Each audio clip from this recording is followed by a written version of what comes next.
আল্লাহ তাআলার কুদরতি পা জাহান্নামের ভেতরে ঢুকিয়ে দিবেন। জাহান্নামের সবচাইতে হালকা আযাব হলো ওই ব্যক্তির আযাব যার পায়ে দুটো জাহান্নামের আগুনের জুতা পুড়িয়ে দেয়া হবে। ওই আগুনের উত্তাপে তার মাথার মগজগুলো ভাতের মারের মতো টপ টপ টপ টপ করে বেয়ে বেয়ে পড়বে। এইটা যদি সবচেয়ে লাইট পানিশমেন্ট হয়, সবচেয়ে হালকা পাতলা সহনীয় আযাব যদি হয়, তাহলে ভয়ঙ্কর তোমার আযাবের কি অবস্থা হবে?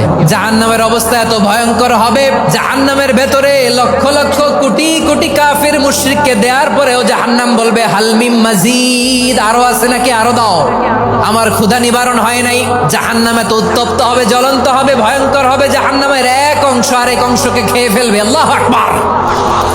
জাহান্নামের রক্ষী ফেরেশতারা কি করবে তারা নিজেরাও বুঝতে পারবে না। কোনো কিছুতেই যখন জাহান্নামকে শান্ত করা যায় না, আল্লাহ তাআলা তার কুদরতি পা জাহান্নামে ঢুকিয়ে দিবেন। দেওয়ার সাথে সাথে জাহান্নাম থেকে আওয়াজ আসবে, কাত বিইজ্জাতিকা ওয়া বিকারামিকা, আল্লাহ আপনার ইজ্জতের কসম, যথেষ্ট হয়েছে, আর লাগবে না। সুবহানাল্লাহ বলেন।